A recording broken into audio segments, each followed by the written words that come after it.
আজ এই ফাল্গুনে সবাইকে ফুলের শুভেচ্ছা জানিয়ে শুরু করছি গরুর মাংস কীভাবে রান্না করব সেটি।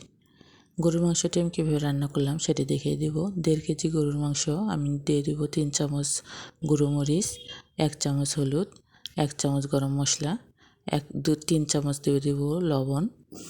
অবশ্যই 3 চামচ লবণ, এটা কমিয়ে দিবেন, আমি ছোটো চামচে দিয়েছি। দিয়ে তেল দিয়ে খুব ভালোভাবে ম্যারিনেট করে রেখে দেব 10 থেকে 15 মিনিট। এবং কড়াইয়ে তেল দিয়ে সেখানে দিয়ে দেব তেজপাতা, এলাচ, কালো এলাচ, সাদা এলাচ আমি দুটোই দিয়েছি। দিয়ে দেবো দারচিনি, রসুন বাটা, আদা বাটা, কুচি করা পেঁয়াজ দিয়ে আমি খুব ভালোভাবে কষিয়ে নেব। কষানো হয়ে গেলে আমি এটাকে একদম বেরেস্তা করব না, হালকা ব্রাউন কালার হওয়া পর্যন্ত অপেক্ষা করব। অনেকটা ভাজা ভাজা হয়ে গেছে, আমি দেখে দিচ্ছি আমি কতটুকু ভেজেছি।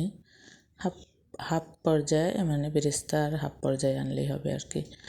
এরকম হয়ে আসলে, ভাজা ভাজা হয়ে আসলে আমি একদম বেরেস্তা করিনি। এখন দিয়ে দেবো আমি মাংসটা দিয়ে, যারা মনে করেন প্রেশার কুকারে মাংস কষিয়ে রান্না করা যায় না, তাদের জন্যই মূলত এই ভিডিওটা। প্রেশার কুকারে আমি কিভাবে কষিয়ে রান্না করতেছি সেটি আজকে খুব ভালোভাবে দেখিয়ে দেবো। মাংসটাকে খুব ভালোভাবে কষানোর জন্য আমি ঢেকে দু থেকে তিনবার কষির ঢাকনা খুলে তারপরে আর কি কষাবো। এই তো ঢেকে দেওয়ার পরে এরকম মানে পানি ছেড়ে দিয়েছে মাংসগুলো। মাংস আমি নেড়ে চেড়ে আবার ঢেকে দিব। এভাবে 2 থেকে 3 বার ঢাকনা খুলে নেড়ে চেড়ে দেওয়ার পরে দেখব যে পানিগুলো কমে আসছে, একদমই পানি নেই। সেই অবস্থায় আমি দিয়ে দেবো আর একটু পানি, যাতে মাংসটা ভালোভাবে সিদ্ধ হয় সেজন্য। এখন মাংসটা ডুবো ভাব এরকম একটা অবস্থায় আমি দিয়ে দিচ্ছি পানিটা দেওয়া হয়ে গেলে আমি মাংসটা একদম ভালোভাবে ঢেকে দেব। 5টা সিটি দেওয়ার জন্য অপেক্ষা করব। এই তো সিটি দেওয়ার পরে মাংসের অবস্থা, চর্বি ছিল তাই একটু তেল বেশি বেরিয়েছে। এই তো আমি মাংসগুলো দেখিয়ে দিচ্ছি, একদম খুব ভালোভাবে সিদ্ধ হয়ে গেছে।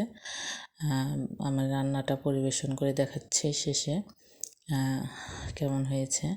যদি আমার ভিডিও কারো ভালো লাগে অবশ্যই সাবস্ক্রাইব করবেন এবং লাইক দিয়ে শেয়ার করে আমার পাশে থাকবেন ইনশাল্লাহ।